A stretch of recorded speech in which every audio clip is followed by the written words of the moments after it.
carry your weight. There ain't no time to debate. You gotta push through life. All my life, I call it how I see it, just because you need it. All my life, every day and every night we gotta fight. Yeah, we gotta fight it. Fighting for success. All right, guys.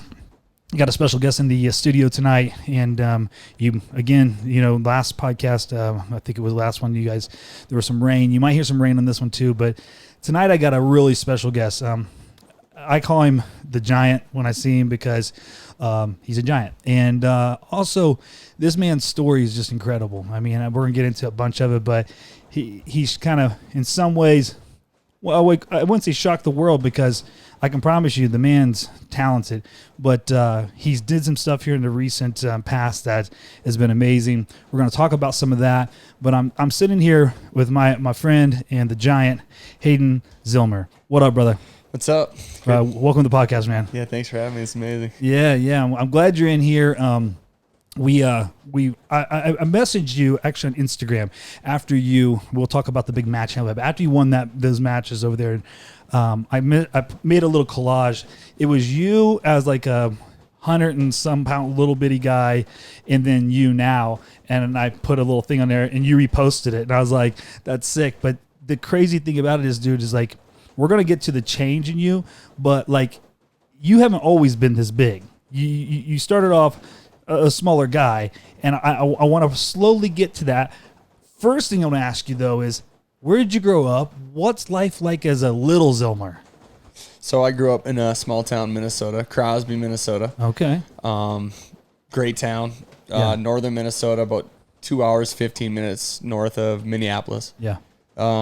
Great community. We didn't have a lot going on though when I was growing up. So my parents never wrestled. My mom never wrestled. My dad never wrestled. Oh, really? So new to the family's not involved in wrestling, but they play other sports when they grow up. Yeah. My dad played college ball, basketball. Oh, okay. But my dad's huge. My dad's 6'6". Oh, wow. So so he played ball. I have an older sister. She played ball. Yep.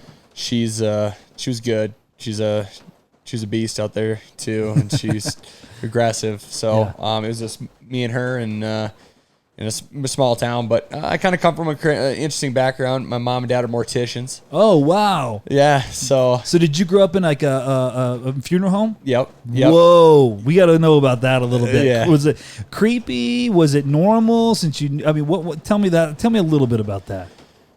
It was interesting. It was just for me, it was normal. Everybody else, kids my age, they were like, "That is a crazy place." Yeah. When she got to the house part upstairs, it was normal. I mean, it was home, but we had a chapel, a mortuary in our house. Oh yeah. I actually, the crazy story, and I'm not trying to, I'm not the one up guy. I'm not that guy, but I will tell you, my dad actually went to school to be a mortician, but he did the whole thing, got to the final of it, and he was like, literally the day of the final, he goes, I don't think I can do this for a living. But while that was going on, my uncle was also here. He had graduated. So I visited some of those homes/funeral homes. I was scared as a little kid because I didn't know it. I went around it, so it wasn't my normal. But so did your friends come over and hang out with at the house? Oh, yeah, for they sure. Were fun. Yeah, they're cool. Yeah, like still, I got buddies today from high school who they just come right up from the basement. They'll go right through the back door, right up through the funeral home. That you still live with? Your parents still live there? Yep, they still live there. Wow. So my mom, it's my dad's or my mom's side of the family. So my mom's dad was a mortician. Okay. And back in the 60s, he bought it. Yeah. And he was living in Duluth, and it was like post-war type, that kind. And so then they moved to Crosby, Minnesota, and started a mortuary. I mean, I don't want to obviously I'm not trying to spend the whole podcast talking about this, but it's interesting because I've talked to a lot of people in that world. Wrestling world's small, but that world seems even smaller. It's rare to run into people that's their profession. Yeah. So, but it was normal for you. You grow up kind of a normal, family? Is everything? Is that how it is? Yeah. Absolutely. Yep. Mom and dad. Normal family. Nothing was different. You know. I mean, I'm not trying to say those. But no, I mean, no doubt it takes a special Sure. person to be able to do that stuff, and they're amazing. They're really good at their job, and yes. But like I was saying, my mom's been living there since she's been 8 years old. She's 62. Wow. So that's been her pretty much her only home. That's kind of cool though. Yeah, it's cool. Yeah. So normal stuff. Yes. Yes. Did you play other sports when you were young? When I was younger, we kind of played it all. You know, we went through, we played basketball and football and everything like that until about 8th grade. Yeah. And then I focused strictly on wrestling. All right. So as you're growing up, you're playing the other sports, but because when I look at you, I always just think, okay, he was the big kid, but I know the story that you weren't that size for a while. Are you a kid that has an edge, a chip on your shoulder? Like what kind of kid are you that wrestling's the draw? And when did you get involved in wrestling? What age was that? Yeah. So I got involved when I was about 5 years old. Oh wow! Really? Like I said, there wasn't a ton of options because small town. Yeah. I got involved when I was 5 years old. It's kind of like my uncle wrestled. Yeah. So like I guess I did have a little family in there, and everyone's like, hey, well, let's go to wrestling practice. So we went to wrestling practice, and I was good. Yeah. And I was already kind of talented. I was strong. I was still long, wiry a little bit, and and I was 5 years old. So I mean, you took it right away. You felt like it was a good sport for you right away. Yeah, right away. I mean, I obviously didn't win them all, right. But as I got a little bit older, like 2nd, 3rd grade, through that time, and I started winning. Started winning all the time. Yeah. What do you think held you to the sport? Kind of the discipline. Like as a kid, obviously as a kid, I was always.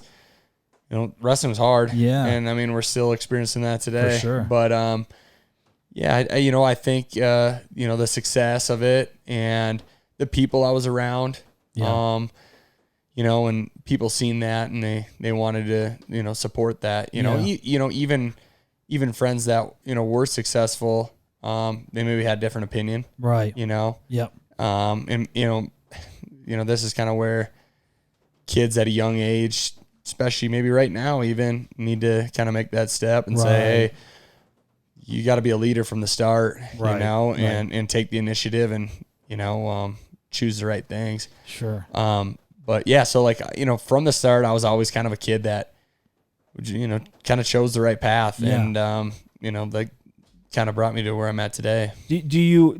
You said you're kind of wiry and stuff like that. Were you a high energy kid? Oh yeah. Bouncing off the walls? Oh yeah. Okay. So it fit well then. The padded room was fine for you. Oh yeah. Yeah. That was my room. Yeah. That's cool. I like that. And did you have a pretty good club in your own hometown? Is that what it was? Yeah. We did have a good club. And then, we had a good club all the way through my elementary time. Yep. It was crazy. Our school had a strike. Oh, really? Yeah. And we had kids that separated, went to different areas. Oh, so we kind of lost a little bit of our team. Yeah. And which is really a bummer. I mean, sure. If we were to pull all them kids back as we grew, throughout, I mean, we had a solid team. Right. But, we had a good club growing up, through like my high school times, it's like, small town America, kind of kids started playing basketball or not sports or, so it's kind of hard to fill the team sometimes. Sure. So, so I mean, we had a good support group though. That's good. I mean, everybody was supportive of each other, and I was just looking out for everybody's needs. Yeah, you're coming in. Do you wrestle in junior high as on a program, like in a school program? So in Minnesota, you can wrestle high school in 7th and 8th grade. Oh, you can. Okay. Yep. Good to know. Yeah. So it's amazing, but I was too small. Oh, really? So. Yeah. So it's funny. It's funny saying that, with you. But yes, you were too small as a 7th and 8th grader to wrestle on the high school team. Yeah. Okay. So what did you weigh your 7th and 8th grade? Do you remember? I was about 75 pounds as a 7th grader. That's insane. And then as an 8th grader, I was about 84 pounds. Yeah. And then the minimum was 88. Were you short as well? Or I wasn't too short. I mean, okay. I was shorter. I was one of the shortest in my classes. Yeah, but not overly. You're just thin. Yeah, just thin. Yeah. But I had, I was 84 pounds, and I had a couple opportunities to wrestle varsity. It was 88 pounds was the minimum. Oh, okay. So I had to drink a bunch of water to make it, and I mean, which is a struggle, you know. And it was 103 then. But once it got to 90 pounds, got that 2 pound allowance after Christmas. It was like, you're not making it. Yeah, I wasn't making it. I mean, and we did have a solid 103 pounder, big kid and stuff. Yeah. He was really good too. So, but then, growing up, then, ninth grade, I weighed in at our state high school tournament at 94 pounds. Wow. So you make the varsity position as a freshman? Yep. Yeah. So you're the varsity 103 pounder at that time. Yep. And how's that year go for you? I qualified for the state tournament. I lost first round of the state tournament, and so if you lose, it's kind of like the rapid charge overseas. Yep. Not if you make it to the finals, but they have to win the next match. Okay. And then it keeps you alive. Yep. And he actually lost, but I mean that kid ended up taking third. I was kind of, it's kind of a bummer for me. I mean, I was right there. I was knocking at the door I needed to win that match, and. Yeah. You know how it is, but sure. Then I came back next year. I was about 105 pounds. So you're still right. I mean, you're still not having a cut. You're right there. Yep. Nice. I was right there. So 103 pounds that year as a sophomore, and then I ended up winning the state high school tournament that year. Nice. So you go from qualifying to winning. Yep. Did you wrestle a lot in the off season that year, or did you have an off season? Yeah. So no, we didn't have an off season. Yeah, right. We grind right through it. Yeah. But interesting. We live like 2 hours, 15 minutes, from Minneapolis area, so, the north side of the city, we're still 2 hours, hour and 50 minutes or so. Yeah. But we'd travel down 4 times a week, get training in. So you trained down there for better competition, just better, a good club. Yeah. Yep. Practices. Yeah. That's a long commute, man. Man, it was 4 times a week, you said? Yeah. Yeah, we would run it. I mean, and right now I'm in a stage in my life where I drive back up north and I coach the kids, and I feel like an obligation. I was like, man, I'll never do it again. Yeah. But here I am on the other side of things, trying to motivate these kids, trying to help them out, and yeah. So you're helping out there now. I mean, I'm gonna get that later. But you help out still in your small town over there? Yep. Right around that area. That's kind of a club. Yeah. That's cool. Yep. So you win it your sophomore year. You're 105 pounds. Do you come back your junior year? I think you bump 1 or 2 weights. Yep, 112. Yeah, one weight. Yeah. So how's that feel? Are you freaking out a little bit because you're a little bigger? I was a little bit bigger. Yeah. At the beginning of the year, I wrestled a lot of like 119. Yeah. That was the weights then, and it wasn't terrible for me. Yeah. And so then I made after Christmas, it was 114, and I was probably about 118 pounds. So it wasn't a huge cut. No, not bad at all. And I mean, no, not at all. I mean, I wrestled really well. And I won the state tournament then too. So now you're a 2-timer, and you've won it in 2 different weight classes. You're coming into your senior year. I think what do you wrestle, 130? Yep, 130. Yeah. So you had a pretty good jump there. Is it just you were kind of a late mature and you hit that male testosterone late, and did you grow? What made you go from 112 to 130? Yeah, I probably could have wrestled 125. Sure. I was like 130 pounds. Right. Yeah. So we figured. I always had the dream of wrestling Division I. Right. And I always had the dream of doing what I'm doing today. Yeah.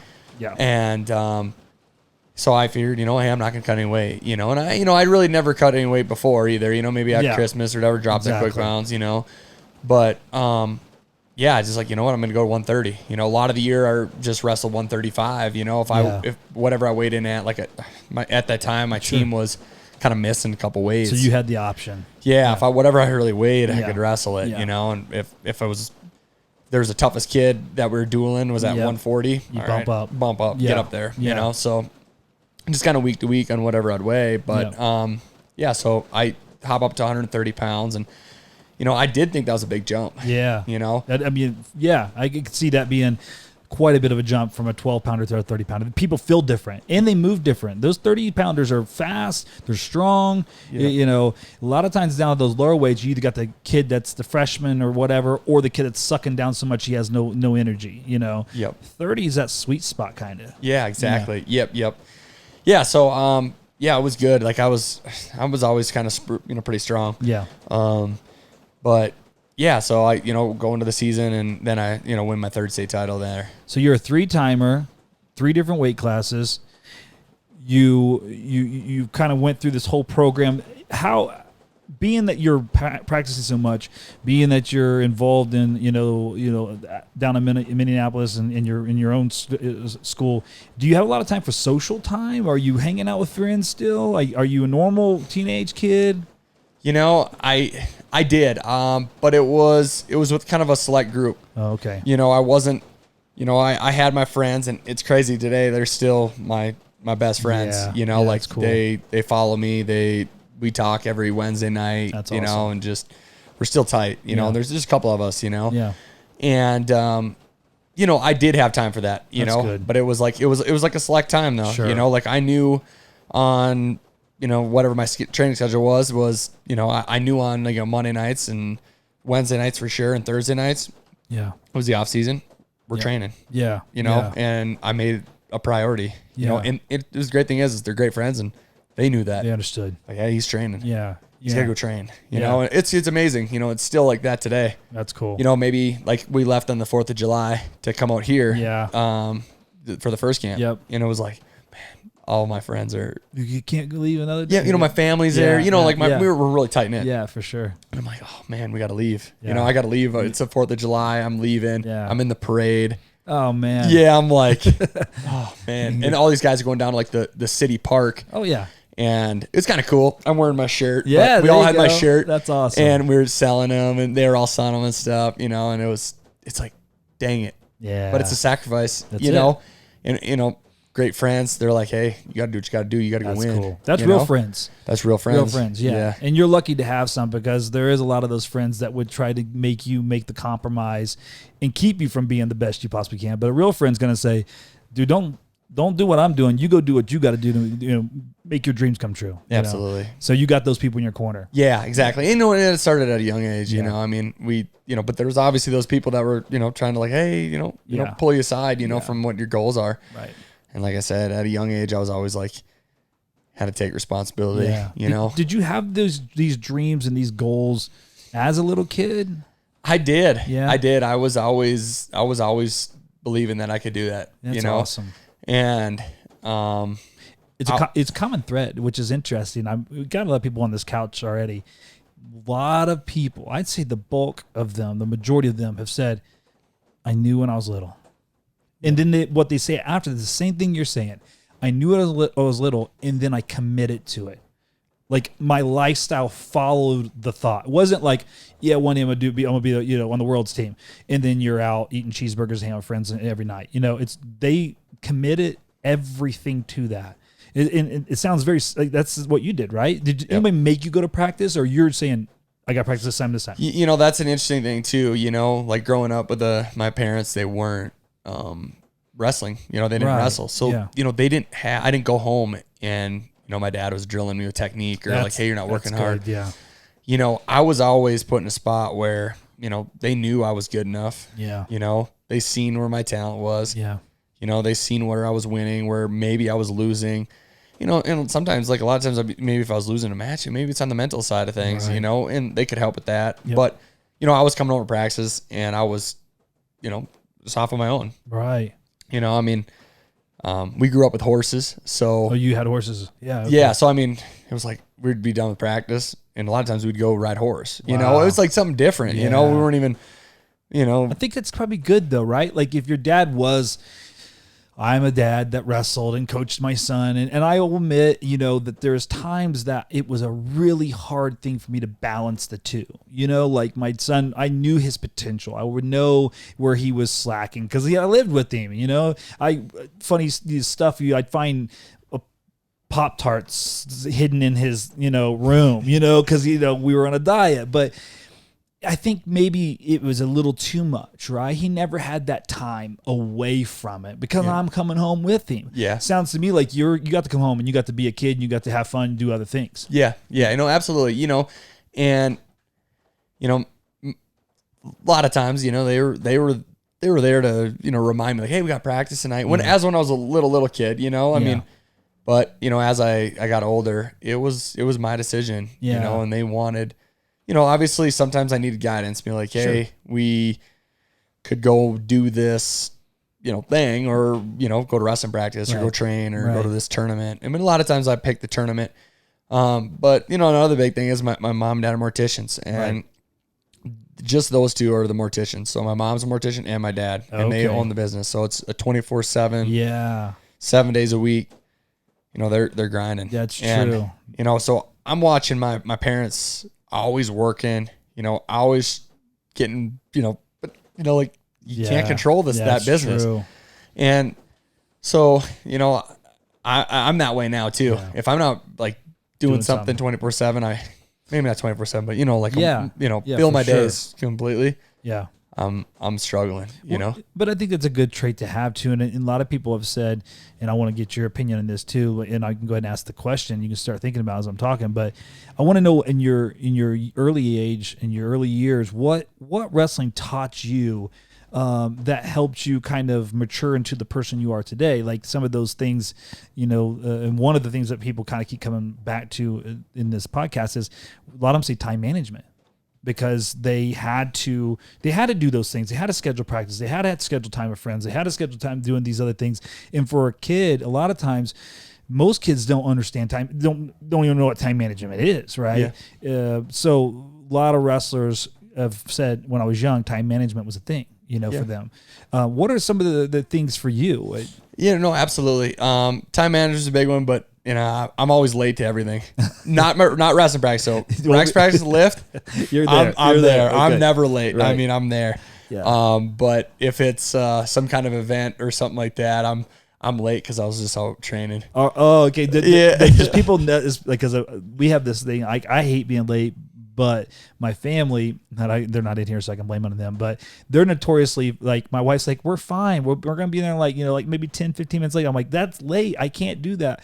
But there's a whole thing with my family. They'll say, you're on pain time. Because my last name's Anton Pain, right? Yeah. So they'll say, you're on pain time. That means that there's a fluctuation. You slide either way, Yeah. Is there Zillmer time? Oh, yeah, there is. Okay. It's bad, too. Is it? I mean, everybody knows it. They always tell me, like, an hour earlier because, like, I'll be like, I can fit in a quick workout. But it's always training reason. Pretty much. Oh, that's funny. Yeah, pretty much. I'm like, oh. So they'll tell you 3 and it's 4. Yeah, that's good. For sure. Yeah. So I'm there. So what else? Yeah. But like consistency. Yes. I think that's huge. I'm trying to train like my kids to think that way, but it's tough because a lot of times it's not on them, it's on the parents too, right. Where but yeah, being consistent, you got to get on that schedule. Yep. And I think another big thing is, and I don't know the exact word for it. Yeah. It could be line of inconsistency, but it's that like hunger, that these. Can you teach that, or is it in someone? Well, I think everybody has it, okay. And I think that, everybody has it, especially right after like the high school season. Right. Where they either won and they're excited because they won. Yeah. Or they lost and they're hungry to get back because they think they could have done better. Yeah. But somewhere along the line, some of these kids lose it. Yeah. True. Whether it's 2 weeks, 2 months. Right. Some kids don't. They're like training right through the season. Right. They're all over. Sure. And I think that's maybe who they surround themselves with. Sure. If they're not a intrinsic motivator, there. Right. Those are 2 really big things. That's good. Those are good. And I think, obviously discipline. Sure. You got to be disciplined. Yeah. I mean, it kind of goes into the whole time management thing For too. sure. You gotta show up. You got to get there. And a lot of times you could show up, but if you're not working, if you're not trying to pick out those little details, not trying to like, oh, I do it like this, and I'm getting stuck here or something like that. That's a big thing that I see a lot of times too. What if looking back on your high school, middle school time and just wrestling prior to college, is there anything you would change about it? I don't think so. Yeah. Yeah. I had an amazing childhood. Yeah. And I got an amazing, just core group of people that I'm around. Amazing family. It's awesome. They supported me all the way throughout. Yeah. Nothing I would change. I had an amazing coach growing up too. And we were good. Yeah. We were always training. I was always getting better. What did you, through those years, what did you like about the sport? What was it that really drew you to it, and why did you stay in? I mean, I know you said you had a lot of energy and stuff like that, but a lot of people say, we talked about this earlier just and we were out to dinner before we went, and said you like wrestling or you like this, but you don't like weight cutting. You don't like, getting your face shoved in the mat. You don't like sweating all the time or whatever, or maybe you do, but I'm saying, what is it that you actually liked about the sport? I like the preparation. Yeah. I enjoyed all that, at a young age. I would go to the gym at a young age, and I would go for runs. I would do things like that just because I wanted to, Why are you such a self-motivator? Like how did you learn that? Was your dad and mom that way? I think they were, my dad's very, kind of maybe more type A personality, where my mom's kind of, almost maybe more of a wild card too, where, just loves a lot of hobbies. There's a million things that she could do in a day. Okay. Or my dad's a strict business, bang, bang. I do have a lot of that in me, with wrestling, right. Training comes first, always, Yep. and I'm still that way. Yeah. And if something interferes with that, I'm always like, oh, that's going over here, I'm gone. Yeah. But I do have a lot of hobbies. Yeah. But yeah, no, I think, it's just been in me since I've been a, young kid. Yeah. I've always kind of led my own little path, and, nobody's really said like, hey, they've always guided me, Sure. my folks guide me in the right direction. Sure. Coaches guide me in the right direction. Yeah. But you got to choose it. But I got to choose it, right. and I always use this analogy. I had a lot of kids, my age growing up, that my coach would come pick us up. Mm-hmm. And all we had to do is get in the truck or the van or whatever Right. we were taking. Yeah. And, first it was 10 kids, then it was 8, then it was 6, it was 2, Yeah. it was 1. Oh my gosh. Just you. Just me, Wow. and, I'm in a small town, and, a lot of people are like, oh, maybe it's a favoritism thing or something like that. And it's like, we're calling, like, what, you gotta get to it, and, when there's somebody on your team who's always like, maybe calling you and trying to get you to go. Yeah. And sometimes it's, you could go play with your friends, or right. You gotta show up. You go to work. That's right. And, and I always chose, I always chose to go to work. Yeah. I always chose like, hey, I gotta go train, gotta get a little better. Yeah. That's interesting. I mean, I deal with a lot of just different personalities, and I did youth ministry for a long time, and it's interesting to see the type of kids and just mentality. And now there's so many distractions, it's like everything's trying to grab their time, You had to probably be pretty intentional though. Like, listen, like this is it. Like, you had distractions too. But it was just in you, and you had these goals. Is that what drove you to continue? Yeah, absolutely. Yeah. Goals. And like I said, like at a young age, I always wanted to be where I'm at right now. I wanted to, win NCAA titles, which, obviously, it didn't happen, right. And it never like stopped me from continuing to try and get better get better. For sure. If you're talking to high school kids right now, thinking about your high school and middle school experience, what's a couple of pieces of advice you'd give them? Show up. I like it. Like my club, Yep. like I have a lot of kids, and we got a lot of kids that come, but a lot of times I don't show up. Yeah. And it's like, and I drive a long way for them. Yeah. And I put in a lot of time for them. And sometimes like I want it more than them. I was like, but it's you can't have that. Yeah. But I think that you can teach it and try to keep it going, but show up and work hard, and you only get that little bit of time, but I think that's a big thing too. How many people you think look back and go, oh man, I wasted a lot of time and I didn't do it. That's huge. And I think that's the easy way out. Yep. Like it's easy to say it, but at the same time, it's hard to say it too, Right. but definitely for those kids, show up and work hard. Yeah, like get on board. Yeah. Even when you don't want to, because that's where all this is made, is in the dark. For sure. When nobody's watching. That's good. I was just today. I was walking to the weight room, and I was talking to the Greco coaches, and they're Bulgarian. Yeah. And they were chatting, and they were telling me, just like, hey, why are you here? I was in the weight room, and they're like, did somebody come here? And I'm like, I don't really have a plan today. I had to get a lift in. Well, people don't know, you've been at the OTC, and you got here a week ago or 10 days ago? Yeah, 10 days ago. 10 days ago. I was going to give a little bit of backstory, because he got here 10 days ago, and it's been 2 practices a day, pretty much every day, and pretty intense practices. So you're choosing to go to the gym on top of that. Yeah. It's probably a pretty open space in that gym, and because there's probably not a lot of guys going. Yeah, for sure. You have to get it in, right? Yeah, absolutely. Yeah, so I got my match in. We had matches today. At 2 a.m, 1 in the afternoon, and I got my match in, and then I went to the weight room, and today's lift, I kind of got all my lifts done throughout the week. Well, of course you did. Yeah. But then, today's was, it was kind of like a freedom, Okay. It's funny. They were asking me, did I choose to get in there though? Yeah. I was like, yeah, no, I did. And he was like, man, that's why you're a champion, and I was like, oh man, I never thought about it, like I chose to go there today, and I could have just rested my matches and stretched out and, went home from camp, called it a week, For sure. And I don't know. It kind of sunk in when he was telling me that, we're talking about this now, but I like that. It's interesting. It's just, it is interesting. And I think I've heard from a lot of champions the same kind of thing. It's like the expectation is for the group. The elite chooses everything after that. Yeah, absolutely. And I've seen that even outside of wrestling and fighting and in football. You see the kid that's there, you see the good kids and they get to practice. They had a great practice and everything's good.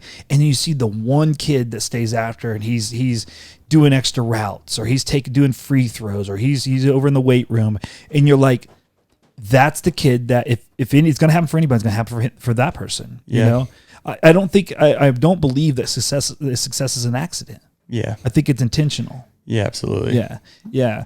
You go into college. Now, tell me a little bit. Why did you choose the college that you chose? What's that recruitment process like? You look like you end up becoming a Bison, South Dakota State, North Dakota State. North Dakota. Yep. North Dakota State. Sorry. North Dakota State. What? You're a 3-timer. Like, is that the first one? Do you like that school? What's the thing? So I got recruited by North Dakota State, South Dakota State, Minnesota, Northern Iowa, those Midwestern schools, and I got a closer relationship with my family, so I was like, I want to stick closer to home.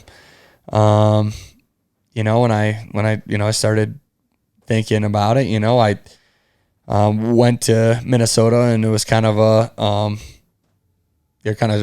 the talk was, maybe you wouldn't start until you'd be a little later. Oh, okay. And I, not saying. What do you weigh then? About 135 pounds. 135 pounds. So they're looking to make you what? They're 26. Or 25. Yeah. I mean 25. Yeah, 25. Yeah. So they're gonna make you the 25. You're 130 some pounds. So you're thinking Minnesota. I don't want to be there because I don't want to wait. They were definitely. I grew up. I wanted to be a golfer. Okay. I grew up Makes that sense. way. And I go to these other schools. I go to North Dakota State. And I enjoyed the environment there. Like it was kind of more of a small town feel. I'm coming from a small town. How far is that from your home? 2 hours 45 minutes. Oh, okay. So not too bad. Yeah, I had to change that. I had it on my note as a SDSU. I had to change it because I didn't want to look at that and know I was wrong. The North Dakota. Oh yeah, that's good. Yeah, that was good. Yeah. So 2 hours 45 minutes away. It was a good environment for me. I was coming from a small town. I was going to Fargo, which is a small town community feel, but it's still a big city. Yeah. And I kind of came down to that stuff, and a little bit, money wise too, scholarship wise, I walked into school and I was, sitting a little better financially, and that played a big role in it too. You liked the environment though, because it felt a little more like the home type. Exactly. Yeah. I did. When I got there, I was like, you know what, this is a little more homey for me. Yeah. Who's coaching at that time? So at that time when I was recruited, it was Bucky Munn. He was there, right. And then he retired that year. That's to say, because you had a pretty quick switch. So your person's recruiting, he was recruiting you. Did he play any role for you going there, or did somebody else recruit you? So Roger Kish recruited me. Oh, okay. So Yep. And then he was the assistant, and then he ended up getting the job. Okay, that makes more sense then. So you came under the right pretenses that you knew this guy and everything was good. Yep. Yeah. That's good. Yeah. So, which is it's crazy. But yeah, so. I chose North Dakota State over everything, and which is a great fit. I love North Dakota State. North Dakota State was a great community, and there's a lot of great people there, and I met a lot of great people. And, a lot of times through my college career, I was developing though. Yeah. That's what we're going to talk about. But you get there, you show up, 130 some pounds, you said? Yeah, after my first workout, I was 138. 138. So you're going. So that's what's interesting, because typically guys come to college, they start dropping. Just a different type of workout. You're in a room with a bunch of hammers. Your first workout, you're 138 pounds. Are you making an impact immediately? Is there other people? Are you getting beat up? What's it feel like? No. Here's the thing. So I had a coach growing up through high school. And so his brother was in the room this week, but his name's Gordy Morgan. Yep. Okay. 96 Olympian. Yep. A couple time, 3, maybe 4. I don't know how many time world team member at Greco. Yeah. His brother's Marty. Yeah. Assistant coach at Minnesota, and then John. He came down he lives up by Denver. Okay. And anyway, he was also 96, I think, or 92 Olympian, I think. Yeah. He wrestled for North Dakota State also, but anyway, Gordy, we'd go down and train with him every Sunday. Oh, okay. And a lot of times Wednesdays too. Yeah. But he'd only we'd do the same thing every practice. Really? It was 3 things. It was a single leg, baseline defense, and maybe some other work that we needed. Yeah. And we just do the same thing for weeks on end. Wow. Just 2 hours straight. He wouldn't really say nothing. Really? Just kind of give you the thumbs up. Give you the shrug if it wasn't very good, or tell you to leave if it was really bad. Wow. Yeah. So intense dude, huh? Yeah, really intense. Yeah. And not anymore though. Yeah. I love him. Yeah. Yeah. But he's a grandpa now. That changes you. Yeah. So anyway, we'd do the same thing over and over and over. And I went to college, and that's all I knew how to do. And really? I was like, why are we doing this all the time? Why are we doing the same thing? Yeah. I mean, but I got to college, and I would, I'd get takedowns, and I had great baseline defense, and I was sitting pretty good. I obviously at that time I was these guys were stronger than me. Right. I was still immature. I didn't probably hit puberty until I was 11th grade. Right. So I was still developing a lot, Sure. At that time, Sure. so, but I was holding my own. I was good. I was doing well. Make the lineup as a freshman? So I took a redshirt year. You did take a redshirt year? I took a redshirt year, and I wrestled 149 pounds. Yeah, so you start this climb.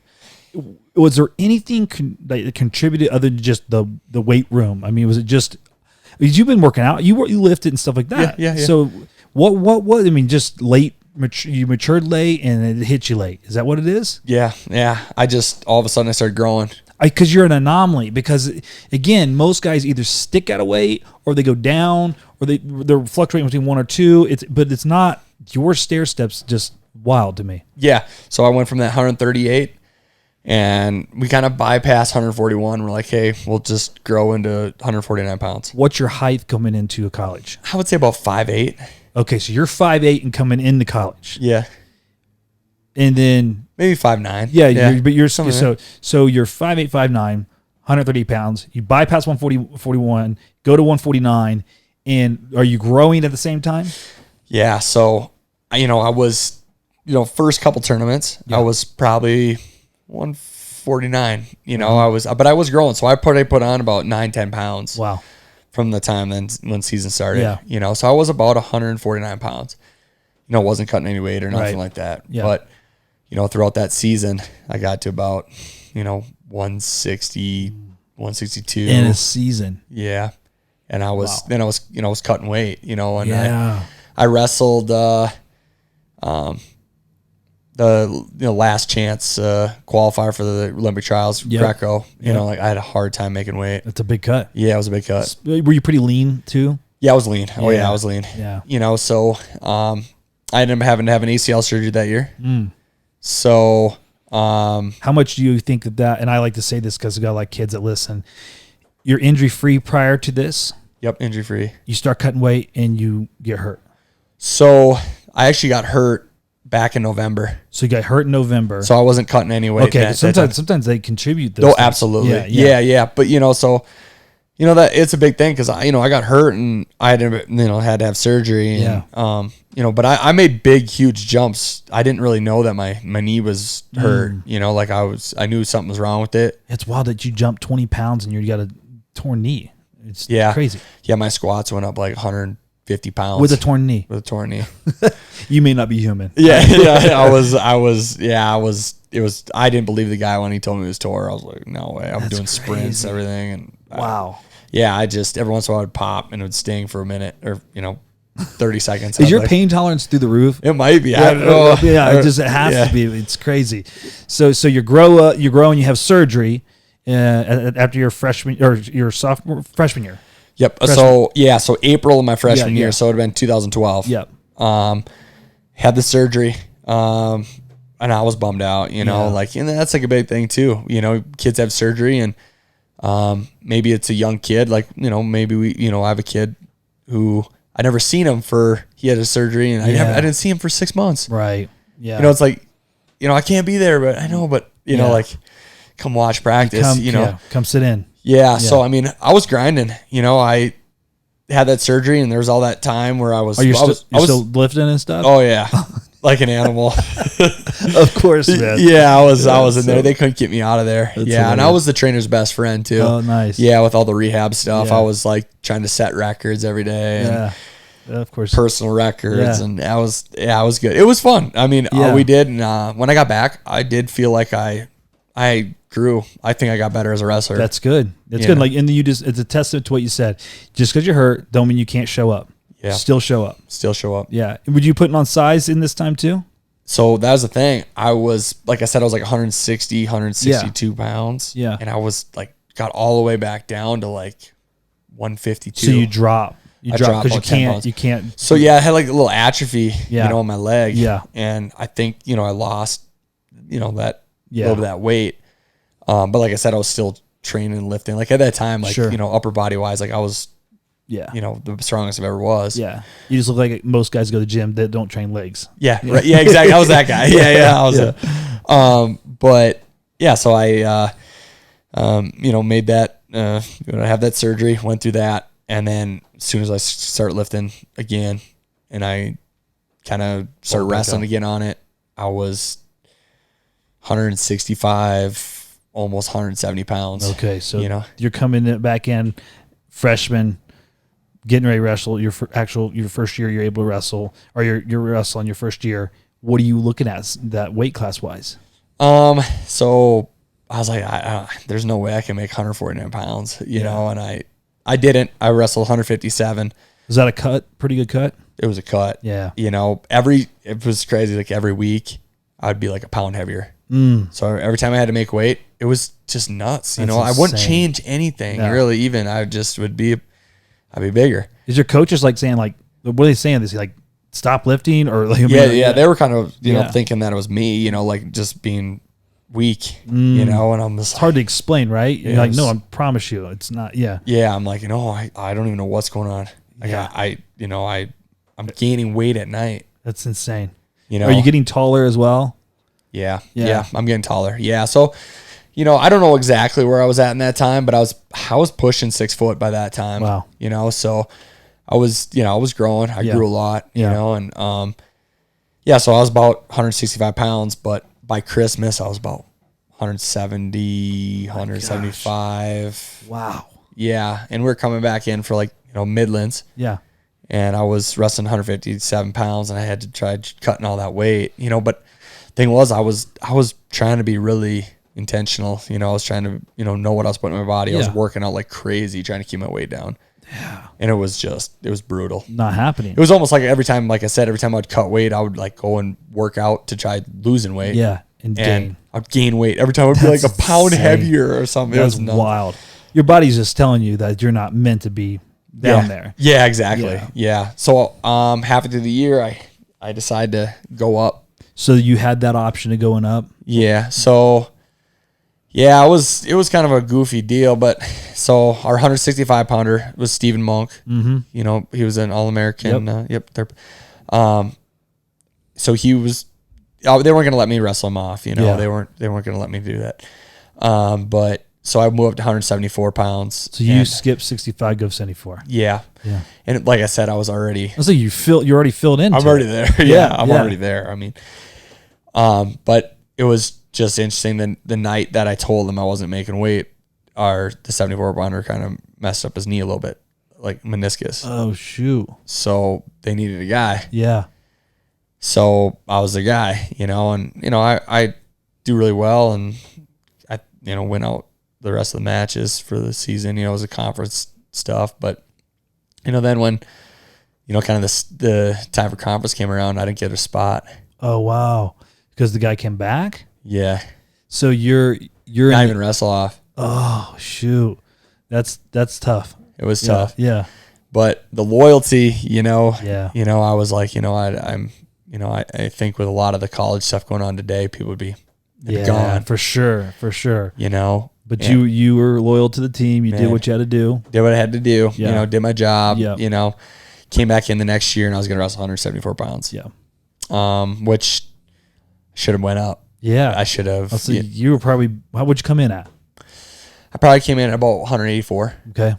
So Solid. Yeah. Yep. I was probably 6'1". Yeah.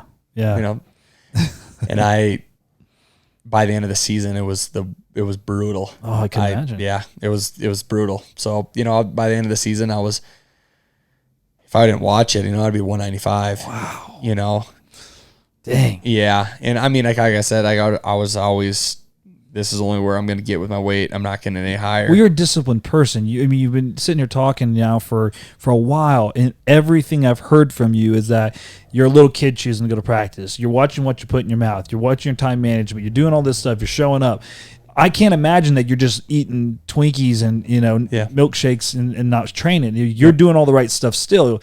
It's just you're growing and you're maturing. Like, did you ever think when you're putting this, was your diet clean? Is that? Yeah, absolutely. It was so. Yeah, I was. Yeah, I mean, I would.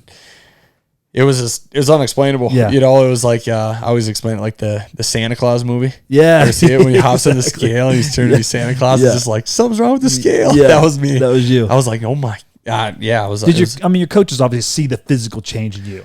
Are they upset? Are they supportive? Like, I'm a coach. I don't even know how I would handle that. I'd be like, we kid can't do anything. Yeah. It's a little both. Yeah. I think.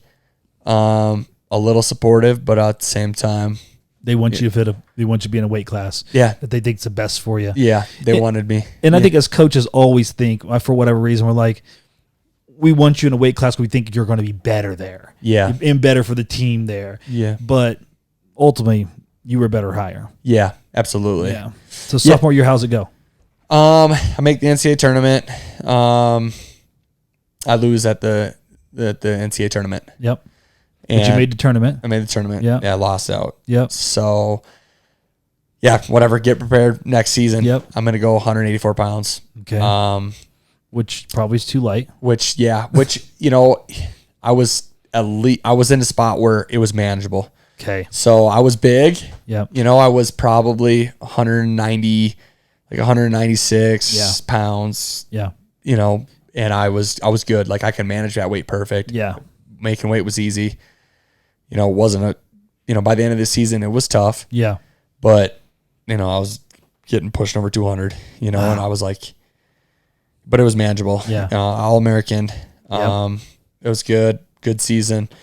You know, I lost first round of the NCAA tournament, which is a bummer. I wasn't supposed to. Right. Was And that what was that? Was it just a fluke, or is it something? Looking back on it, what caused you think to lose that match? Yeah. No, it wasn't a fluke. I actually lost the guy twice. Okay. I lost him for first round and then for Yes. fifth. So you can't call it a fluke. Yeah. I did have to cut a lot of weight though. Yeah, that's at the second day or the last day. Terrible. I had to cut a lot of weight. I had to just run it all off, you know, so it was brutal. Yeah. But yeah, whatever. So it was a good tournament, you know, good year for me. Obviously I wasn't where I wanted to be, Right. you know. I mean, definitely could have been in the title run, Right. you know.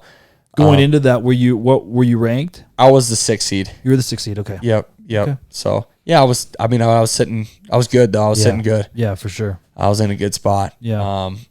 Yeah. You know, maybe being a smaller school too, you know, you won't maybe get those seeds and get all those matches that you need. Yeah. You know? Yeah. But yeah, then going into my senior year, I wrestled 184 pounds again, but I was big. I was like 210. That's and you're topped out by your height now. I mean, I'm about 6'2". Yeah. Ish. Now I'm 6'3", but but at that time, I was 6'2". Yeah. And you're 200 and what you said? I was probably 208. Well, 210, 208. Lean because you're not going to walk around with the extra. I mean, you just would say lean. Yeah. So you're 208 lean and you're dropping back to 84. Yeah. So I'm coming back down, and it was a brutal year. It was tough. Was there a good kid or a friend or somebody at 97 that? It was kind of just not the 97 pounder could have made 84. Oh, so either one of you guys could have. Yeah. You wanted to go 84 though? I didn't. Oh, you didn't? Okay. Yeah, it was discussion. Yeah, okay. Every time I kind of went in to talk about it, yeah, it was kind of like walked out. I'm like, I guess we won 84 again. Who wins that year at 97? If I can try to remember. I'm thinking Cox did. Oh, Cox did. Okay. Yep. So okay, and then in that 84, Gabe Dean. Okay. All right. So both great guys, but yeah, if you're feeling stronger, it's just a different game. Yeah, it's a different game. Yeah, absolutely. Have a good year though. Yeah, I had a good year. Yeah. I didn't have a great NCAA tournament. Right. You know, like you're sucking down so much. Yeah, a lot of the year, you know, like I was ready for the year to be done. Right. You know, and it was brutal making weight. It goes back to that. You're not having fun. You're getting better at cutting weight and not getting better at wrestling. Exactly. Yeah. You know, and you know, I should have wrestled 197. Yeah. You know, no matter what. I mean, I should have wrestled whatever, you know, anything but down. Yeah. You know? Yeah. Yeah, it was a tough year for me. Yeah. I lost in the round of 16. Yeah. And yeah, I mean, it was tough. For you sure. know? But yeah, learned a lot though. You know, I mean, grew as a person, grew as a human, you know, and what did those losses do? What did they do for you? Like, how did you go back to the drawing board? They motivated me. Yeah. You know, they did. You know, I wasn't like it was the end of the world. It felt like the end of the world. Yeah. At the time, you know, like, hey, folk style's done. Right. You know, I'm never wrestling folk style again. Yeah. Yeah. You know, so we're turning the page, new chapter. Automatically knowing you want to wrestle you beyond your senior year. Yep. Yeah. I think. Yeah. No. You know. I did. Yeah. At the time, you know, if I was in college. Sure. You know, cutting all that weight. Yeah. I probably would have said no. Yeah. Yeah. But you know, that wasn't me. Yeah. You know, that wasn't me talking. You know, Sure. which that's a big thing we're always talking about. You know, friends and. For sure. Girlfriend, things like that. Like, hey, you find out who you are when you get tired. Yes. When you get hungry. Yep. That's right. You know, once you put somebody in that tough spot, you really find out what they're made of, or, For sure. you know, and you either get back on the saddle or you just. There's probably, I mean, for you being the type of person that I'm not doing this anymore is probably pretty short lived. Yeah, very short-lived. Yeah. Yeah, I mean, literally probably an hour. You know, to make weight again. I'm feeling good. I'm like, I'll be back next week. You know, I'll be back on Monday. You know. Do you after that? Because it's your 5th year in college. Do you what's it look like for you? You start looking at RTCs. Do you what's so I. You know, it was 2 weeks after probably the NCAA tournament, last chance Olympic trials. Yep. I decided to wrestle Greco. Okay. So I wrestled Greco. I win the last chance qualifier. Yep. Go to the Greco trials, and then I make the national team. Yeah. In Greco. And so I'm going to wrestle some Greco. Yeah. I moved down to Minnesota. I had a little more schooling left in North Dakota State. Then I moved down to Minnesota. Mm-hmm. Start training Greco. Are you prior to this? Were you wrestling a lot of Greco? No, I didn't wrestle Greco for 3 years. Wow, maybe longer. So you just said I'm gonna enter this tournament, see what happens, and you end up winning and then qualifying. Yep, and then I take 3rd at the trials. That's cool. Which it was definitely cool. You know, I mean, just knowing, training wise. Maybe what can happen. Yeah, what can happen. Yeah. And like looking back to him, like, man, I should have been training Greco for a little bit longer. Right. But like obviously that wasn't the goal. Yeah. My goal is to win an NCAA title. Yeah. And I was already hurting from that. Yeah. And I was hungry too. Sure. Like I was at a spot where I could. It was the night before weigh-ins too. Yeah. And I was like, this is amazing. That's and I was crazy. Yeah, coming down to 86 kilos or what it was. Yeah. And so I decided, hey, I'm going to train Greco. I'm going to go wrestle 97 kilos in Greco and train Greco for the year. And I was thinking for the quad. Right. Start training Greco, and then that year I lose in the Greco finals trials in 2017. Now I'm not cutting any weight. Right. I'm Yeah. Maybe a pound here and there or something like that, right. but nothing, Yeah. So I'm just getting better at wrestling, growing. Yeah. Tony Nelson, 2-time NCAA champ from Minnesota. Yeah. He needs a training partner. He's training freestyle, and we're both Minneapolis. So we kind of, split ways. He trains with me 2 days a week, Greco, maybe 1 day a week, but I'd go wrestle with him 2 days a week, freestyle. Yeah. So I decided, yeah, absolutely. He needs a big guy, and he doesn't have a lot of partners, and I need to train partners too. And so started training freestyle too. Yeah. And that just whatever happened with 2017, the trials were the U.S. Open, same time. But U.S. Open for freestyle was the same time as Greco trials. Okay. So I decided to wrestle last chance qualifier for freestyle for the 2017 World Team Trials. Do well, win the last chance, take 3rd in the trials. Mm-hmm. So make the national team. So I'm kind of stuck in a spot now where I'm like, man, freestyle is so much fun. Right. Greco's fun too. Yeah. You got to pick. I tried to train both of them for a while. Yeah. It was tough. Yeah. I mean, where I was getting pulled both ways, like, hey, we need you at practice, or you go to the super hard freestyle practice, and then you're going to have super hard intensity Greco practice, where, nobody really wanted to communicate with each other, be like, hey, we're doing, which, I could see it, kind of came to it, and then tournaments were going to be lined up with each other, wrestled the same day, weights would be the same day. Yeah. So I got to pick. Yeah. Decided to wrestle freestyle. Okay. Which is just because it was more fun for you and you liked it a little better. Yeah, absolutely. Yeah, for sure. And I enjoyed it. Just, more attack opportunities and just the pace of it, and just the overall mentality, of these guys, they live a really good lifestyle. Yeah. And that's the lifestyle that I live. Yeah. And a lot of times going back to the childhood, you got to surround yourself with good people. That's right. Yeah. You got to learn that throughout the way. And sometimes if we don't surround ourselves with good people, we got to change our friends. That's right. Yep. Not saying none of those guys are, a lot of them are amazing. Right. For sure. But inconsistency with practice, we had a great group of guys training at that time. Right. Like Joe Rao was there. Mm-hmm. So I had great training partners. And, Joe's wrestling freestyle too. Yeah. But, yeah.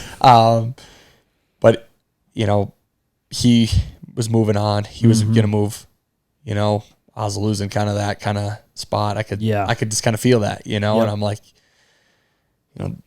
really consistent training. I'm always going to have the college guys to train with, or, people. I'm going to have bodies, Right. So yeah, I pick freestyle. I'm gonna wrestle strictly freestyle. I'm getting pulled back and forth. Kind of like, hey, you could make the Greco team. Not really giving me a shot. A freestyle team. I mean, I was there. I was in the shadows. Right. But nobody really believed in me but myself. Yeah. Has that been a consistent thing? Like you kind of had that self belief when. 100%. Yeah, it's good. It's kind of everything going on in life. Yeah. But yeah, then 2018, I dropped down to 92 kilos. So I'm cutting weight again. Yeah, you go back to cutting weight. No, yeah, but so I cut weight again. I lose in the final acts to Jaden. Yep. Had a good season, good year. Got to wrestle on the World Cup team. We won it in Iowa City. Yeah, but that was prior to the trials. Yep. But then we had trials, and then it was a good year after that. We had we wrestled the World Cup in Yakutsk, Russia. Took third as a team, which it was amazing. Yeah. It was awesome. Great experience. And then I take fourth in the 2019. And right away, it's Olympic year coming up after that. Yeah. I was 97 kilos. That was the only option. No way I was making 86. Yeah, no way. So, which is probably where I was needed to be. Yeah. Start, bulking, getting bigger. Yeah. Olympic trials, COVID. I lose in the Olympic trials semifinals. I can't remember who beat you in that match. Mock. Okay. Yep. Okay. Yeah. Yep. So he beat me. I sprained my ankle real bad, so I didn't wrestle anymore in the tournament. Gotcha. So, it was it was a bummer, bad Olympic trials, so going in, if you win a medal, you get the spot for 2021. Yeah.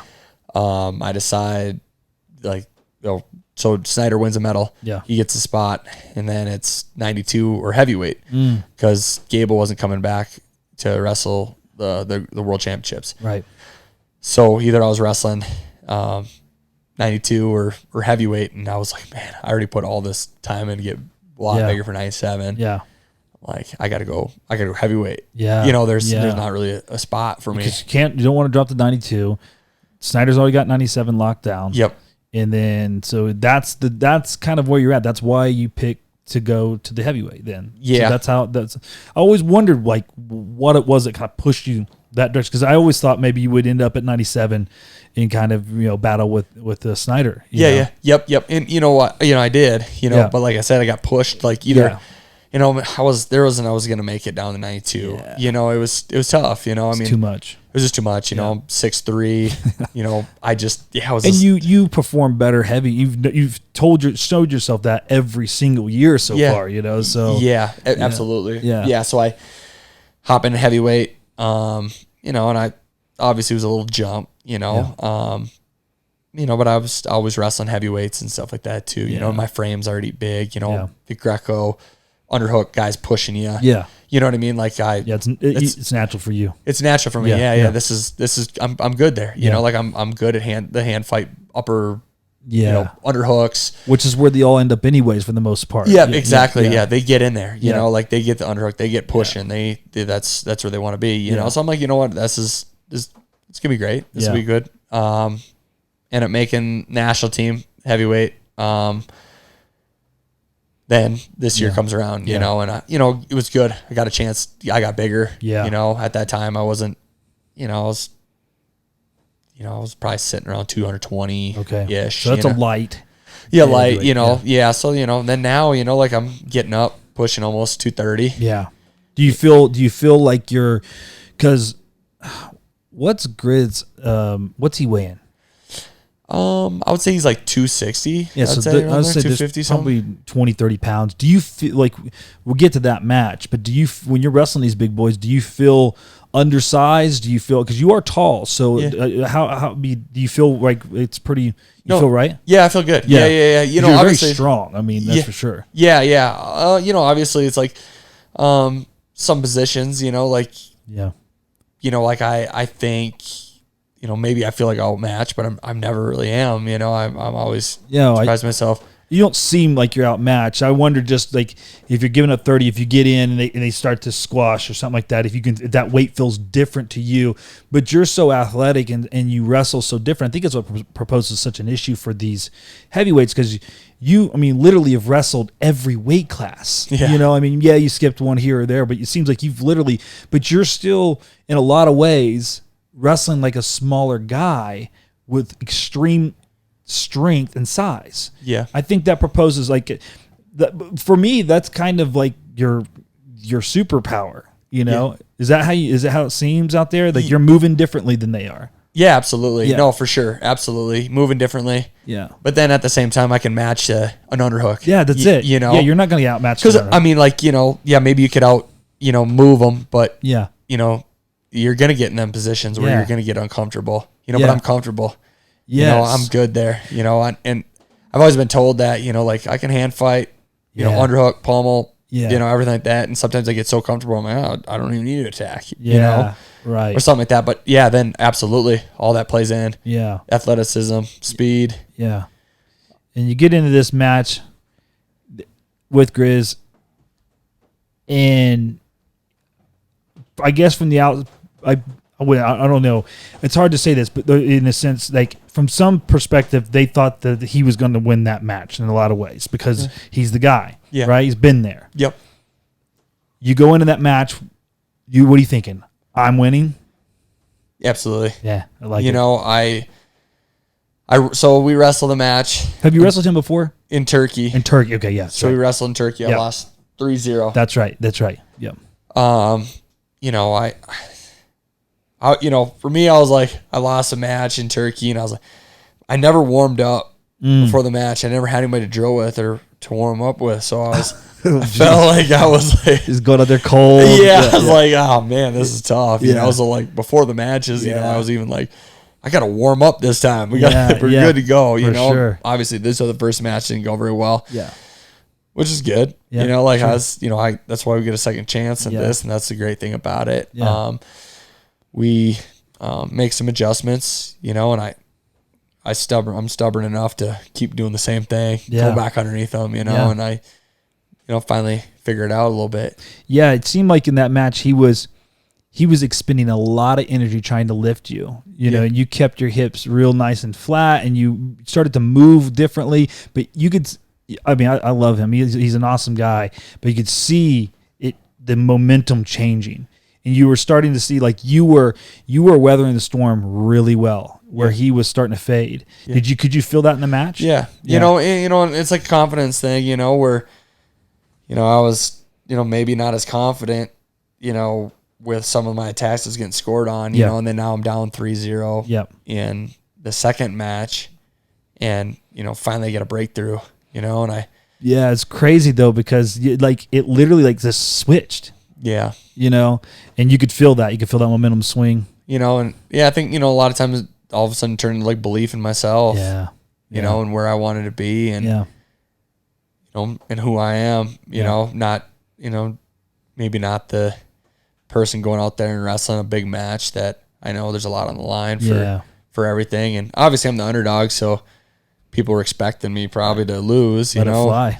Yeah, let her fly. Yeah. So, yeah, I mean, I win that match 4-3 and go into the third match, and you probably still had pretty good endurance and felt good going to that third. Yeah, I feel good. Like I said, I go all day. Well, you say you have a motor. That's the thing. You drag these big boys deep.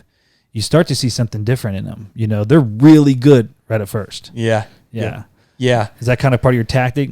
You know, no, I don't want it to be. You don't want to have to go deep, but you can. But that's where I'm good. Yeah. You get. That's the thing. You start off really good, but you seem to get better. Yeah, I'm the guy who goes into a workout. Yeah. And like our training, you know, like we have a new strength conditioning guy, and I mean he's not new. He's sure they're new to you. Yeah, so we've been training with him about a year and a half now. Okay, but yeah, so it feels like it's new. Sure, still, you know, but just like time flies right now. You know what I mean? Like man, next thing you know, we're just it's wild. It's crazy. But yeah, these guys are amazing. It's called Body Rejuvenation. It's in Minneapolis. Okay.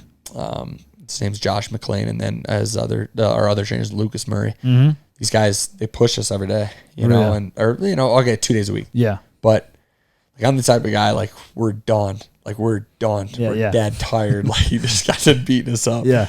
And I just laugh about it. Yeah. You know, and I'm just, gosh, you know, it's a good day. You enjoy it. I enjoy it. I enjoy the training, enjoy the process, you know, but I like it. I love it. I love getting pulled into the deep water and I find out where I'm at. And I'm just like, and I know it's super hard though, you know, like it is hard. Like you don't like the feeling of getting up and like you're done, you know, like you're breathing so hard and you're maybe seeing black spots because you're so tired, you know what I mean? You know, for sure. You know, but I don't know. You got to put yourself there. You got to be feeling good, uncomfortable. Yeah. You know? Sure. So, I don't want to be that. You know, I wish you could just go out and like tech fall them and, you know, or something like that. But hey, if I got to get them there and that's the only way I can do it, you know, I'm going to take it. I got to take advantage of it every time. Yeah, for sure. Again, it's just another tool in your tool belt for sure. Yeah. That third match, do you come back on that one too? I was down 5-0. That's right. Yeah. 5-0 the minute. That's right. I'm watching this thing live and I'm like freaking out because it's one of those matches. And again, you're down 5-0, but I just, after watching you come back to the match before, I was like, this dude's not done. Yeah. And you could just see it. It's like there was the momentum started to shift, you know. So give me a little bit of walk down on that. You know, how you feeling out there? Yeah, no, I felt good. You know, I think maybe things weren't going my way. Yeah. You know, I got crotch lifted and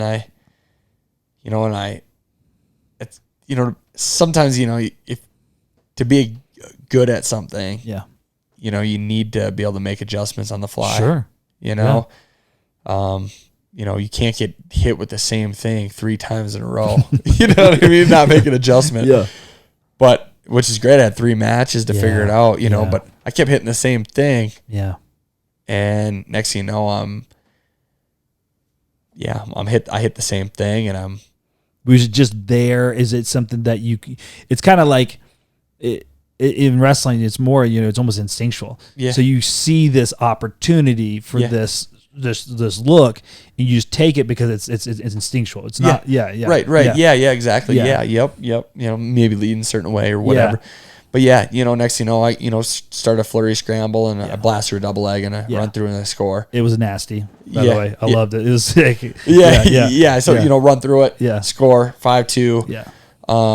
Go back in, boom, right away I'm back in, get the takedown. Yep. So now, you know, 5-4. 5-4.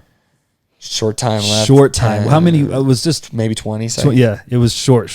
Yeah, and maybe I shoot back in. I get caught up for headlock. But he's putting his hands, like at that point, he's getting up slow. He's starting to kind of put his hands down. I mean, I was like, he's tired. Yeah. And so you come back up. He front headlocks you. Yep. Yeah. I get pushed to the edge. Yes, all the way to the edge. I snap circle, run him out. Yes. And I get my 1. Yeah. I think maybe there's 9 seconds. Yeah. It was maybe. No time. Yeah. Short time left. Time runs out. Win.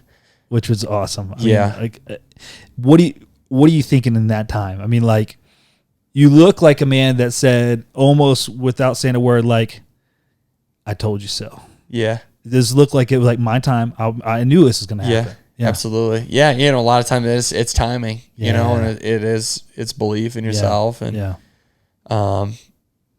you know, no doubt everybody, you know, had belief, you know. Yeah. People that are close to me. Sure. You know, obviously. Yeah, absolutely. Your camps. Yeah. You know, absolutely. Everybody that's close to me is like kind of like about time. Yeah. You know? They all saw it all writing on the wall. They knew it was only a matter of time. Yeah. Was family out there with you? Yeah. Yep. My mom and my cousin were out there. Nice.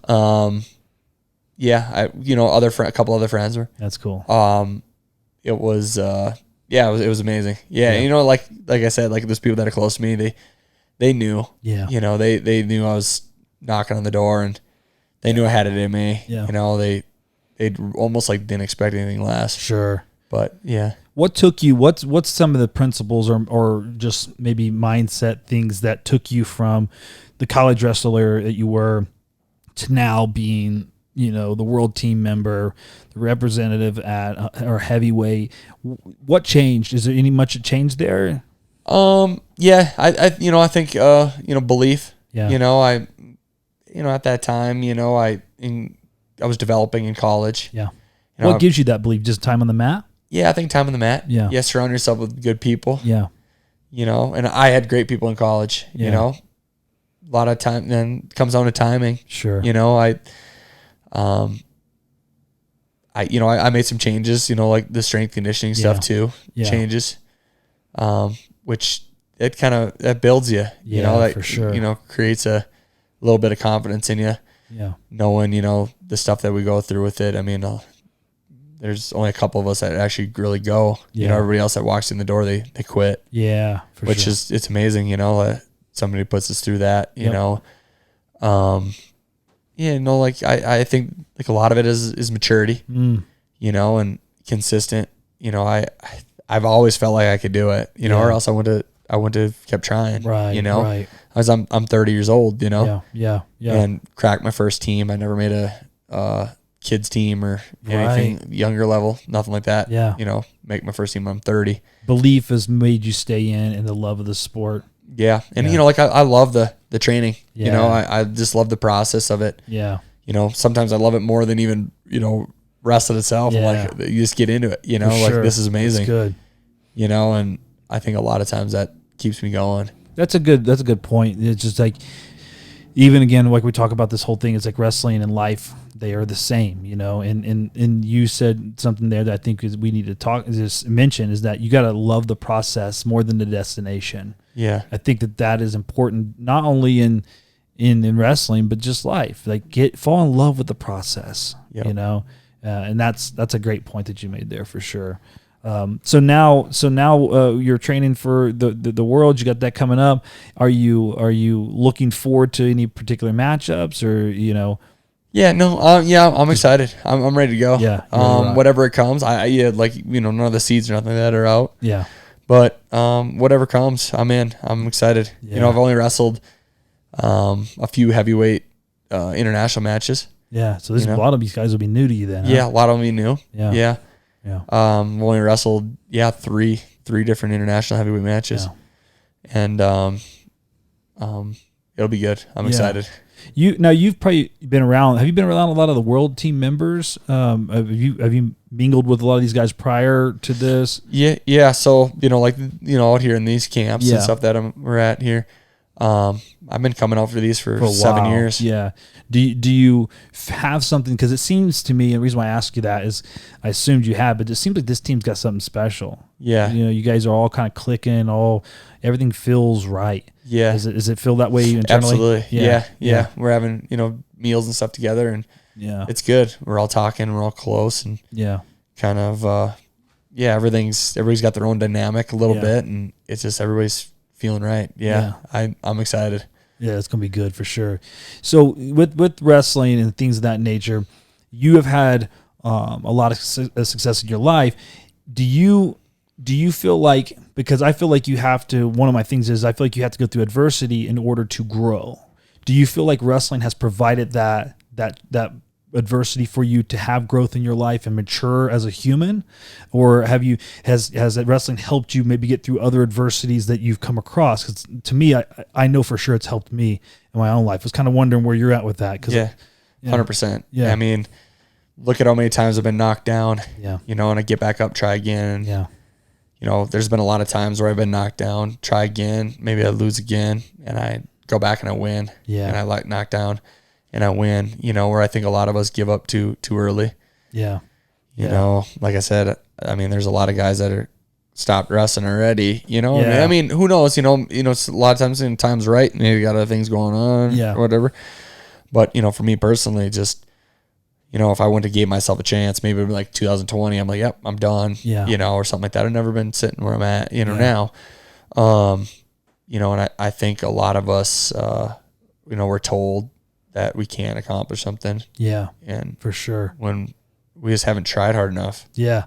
I like that. And I think a lot of that has to do with, the people who were around, surrounding us. For sure. Not instilling that fight in us. We gotta really enjoy that. And if we don't, that's where we're gonna fail. Do you enjoy the struggle? Do you enjoy the suffering part of it? I do. I think I do. Yeah. Yeah. I do. I enjoy. Obviously, I hate losing. Sure. And obviously that, like, a lot of times, unfortunately, that's where you like learn the most or something. It's just, if you, just like other businesses and stuff. If something doesn't work and if you do the same thing again, you're just, same outcome. Yeah, same outcome. For sure. So, it comes down all the way to like a minute left in a wrestling match, and you got to make an adjustment. Yeah. And you've been hitting the same shot for whatever. Yeah. 18 minutes, 17 minutes. Yeah. I've been hitting the same shot. Yeah. And you make an adjustment, and bam. Yeah. Different result. For different things happen. So yeah, success is definitely we gotta work for it. Right on. We're not in a spot where we can just have everything handed to us. Yeah. It was, we were one of the Greco coaches. I was walking in, and he was talking to me, and I don't really know what he was talking about. I was just walking to breakfast, and he was going on. Yeah, he was going on, and I loved it. It was awesome. He told me something about he said some people are getting a free lunch, and he goes, some people got to learn to work for it. And he goes, keep getting that. You keep getting the lunch, and then one day somebody you don't know gives you the lunch, and you're expected to take it for free. Yeah. And he says, no, you need to work for it. They don't know how to handle that. Yeah. And I was like, man, that's good. That was a good point. Yeah, for sure. Just some kind of stuff, takeaway stuff. I like that a lot. Goes on to it. What I have a theory about excuses. As excuses, have you had what do you feel about excuses? Do you allow them in your life? Do you make them in your life? I don't. Yeah. I normally take the fall. Yeah. Pretty much for pretty much everything. Yeah.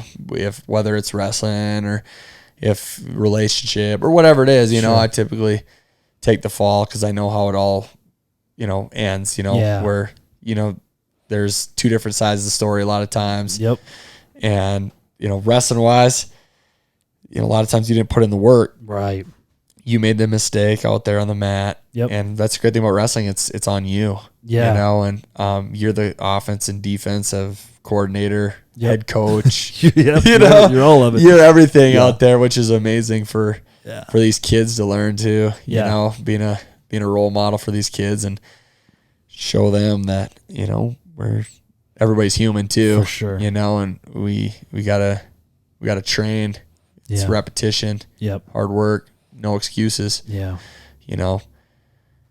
Yeah, my dad would always say excuses are like assholes everyone's got. So he would tell me. Sure. Yeah, so like if I were to ever come home with an excuse from him, he'd tell me something like that. Yeah, for sure. I agree. I mean, I think we have a saying is excuses are lies you tell yourself. Yeah. And reason why I say that and the reason why I want to get your opinion on it is because I feel like if we are making excuses, we're keeping ourselves from the accountability, which is going to bring us to our best version of ourselves. And someone like yourself, it's like you could make just as many excuses as anybody, but the extreme accountability that you have has allowed you to progress to the place that you are. You could have said, well, my coaches wouldn't let me wrestle this weight class. Well, I had this bad weight cut, but instead it's like, I got to do the right things. I get myself here. And then at the end of the day, I chose to go here. I chose to do this, so I always like to bring that up because I want the listeners to understand that like your breakthrough is probably just on the other side of your excuse. Absolutely. Yeah.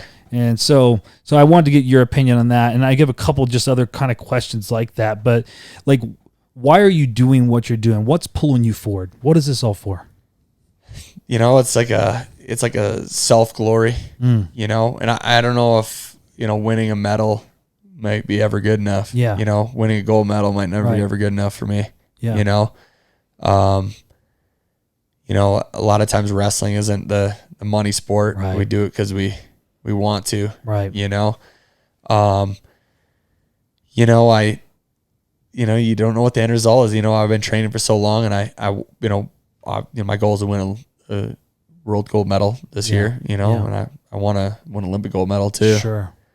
And that's maybe the end result for me. Yeah. But like I said, it's probably, it's not everything. There's a higher power. Yeah. That we got to seek. Yep. And the closer we get to that, we're in a lot better spot. Yeah. If as soon as we lose track of that, you feel like life kind of goes crazy on you. Yeah. But as soon as you get in touch closer to God, you're in a lot better spot. Absolutely. And it's more real every day. Yeah. As much success you could have, there's still struggles in the world, sure. and you're still going to have problems, and you're still going to have bad days. And, even if you're the greatest that day, you're going to get knocked down at some point. For sure. All the kingdoms have come, fallen down for as sure. one, Yeah. So, I think, that's the biggest priority, I think, for me. Yeah. I think for everybody, that's good. We need to pursue that. Yeah. Where, wrestling's just a sport, right? And we just are lucky enough that our bodies are strong enough, and maybe our brains are wired weird enough to crazy enough to just do this and have fun with it. And then, we got to pass a good image on to little kids and the kids that look up to us, and,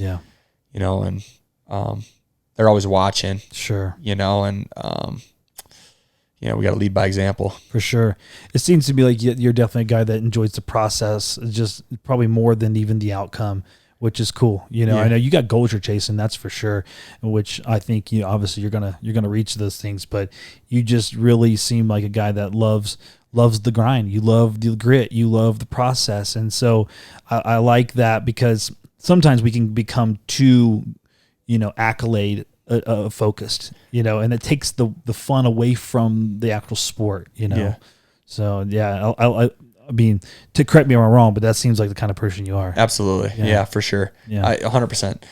It's kind of always been that way. Yeah. I've always been the one to get up to train, train when nobody told me to train. Yeah.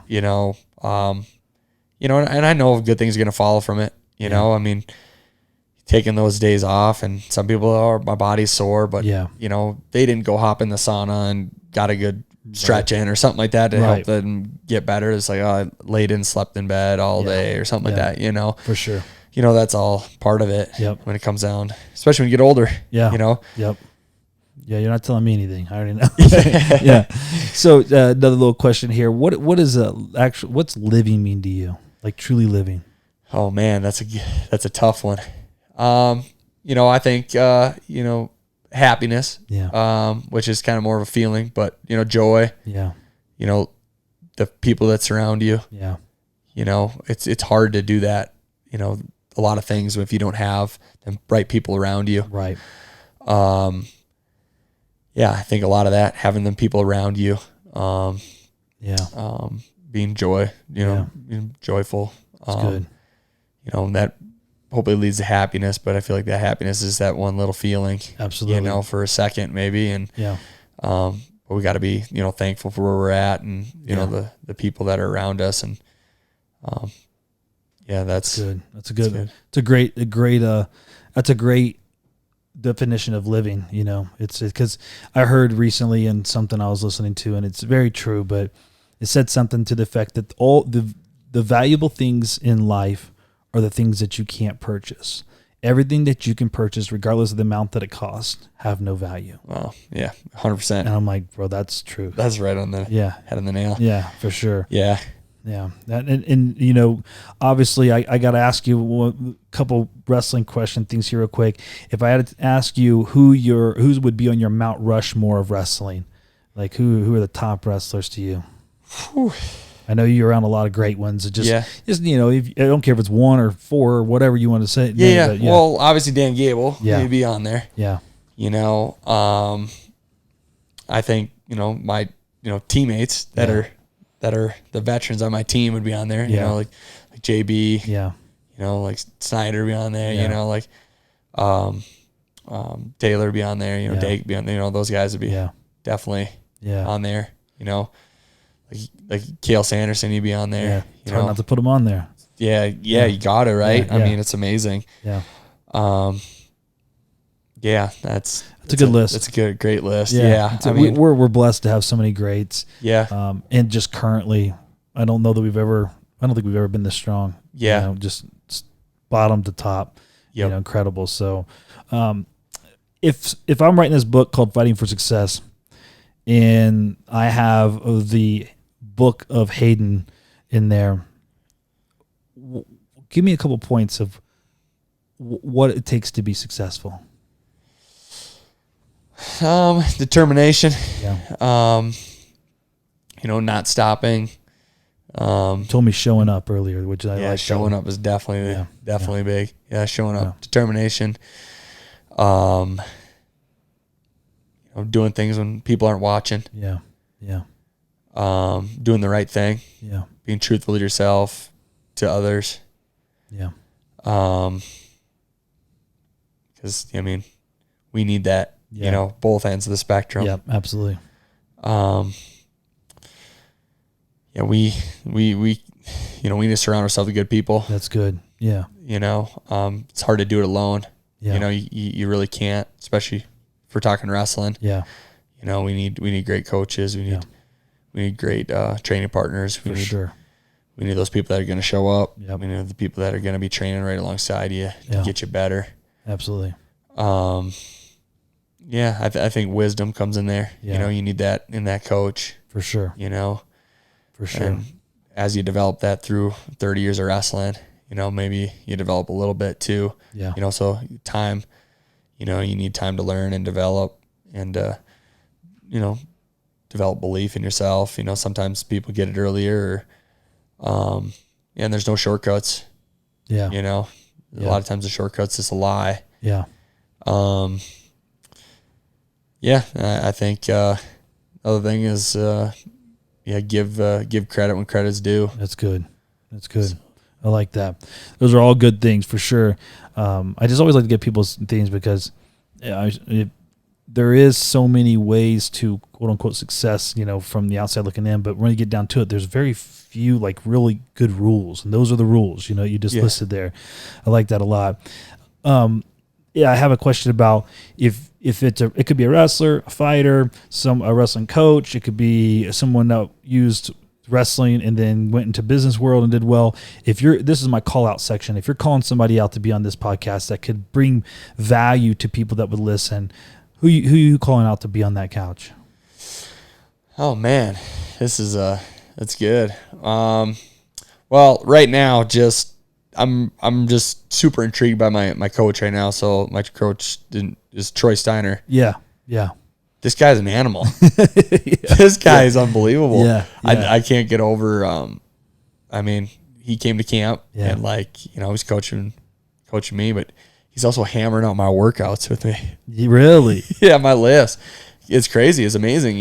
That's awesome. Showing up to Bible studies, showing up to these lifts. Yeah, that's a good It's inspirational. Yeah. It's like a lead by example. Yeah. It was amazing. That's cool. It is cool. And, I'd definitely call him out right now. Yeah, I like it. It's just a great spot. It's an inspiration, and the little bit of time that we've got to know each other and whatever, it's been pretty cool. That's really cool. It's only been, short period of time. It's a good fit though so far.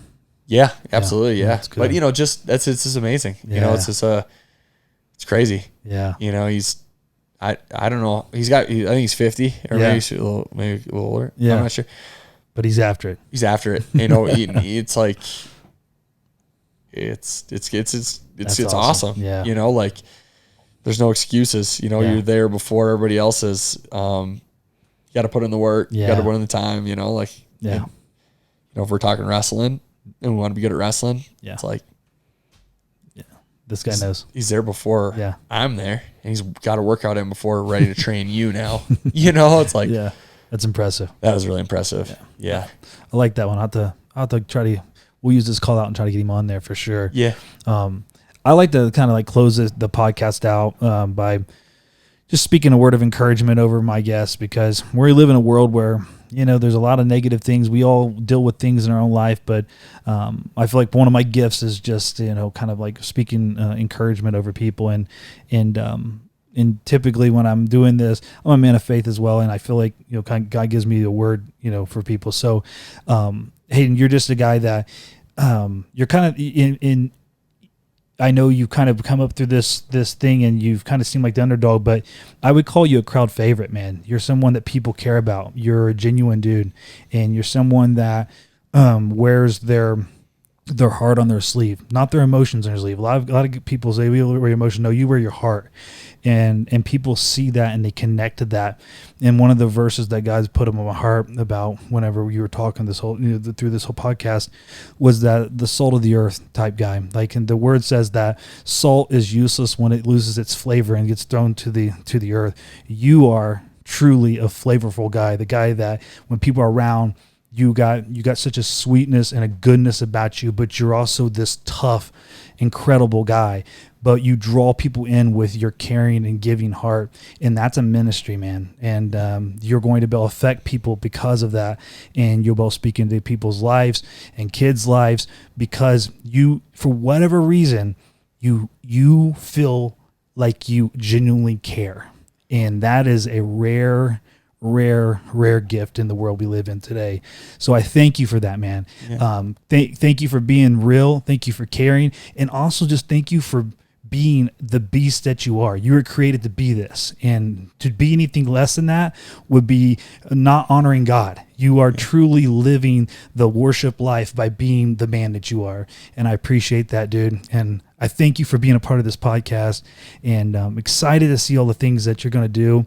I just want to give you an opportunity to also, where can people get a hold of you? Where can people look you up and connect with you? Are you on social? What's all that? Yeah. I'm on Instagram. jack.pine.savage. Yes, I seen it. That's it. So that Facebook too. Yeah. So the Hayden Zillmer. Good. Well, man, like I said, man, we as fans appreciate you. And I appreciate you, and I appreciate you being on this podcast, being real with us and talking about your process. I believe everybody can learn from what you talked about today. You're a man that's done a lot of things, and I'm quite a bit older than you, but I've sat here and I've learned a lot on how to be a better person, a better human, and more intentional with the way I live my life because of what you're doing. So I appreciate that, man. Yeah, thank you. Thanks for having me. It was awesome. Awesome, man. That's a wrap, bro. Thank you. Keep fighting for success. Yep, absolutely. Awesome, brother. Let's go.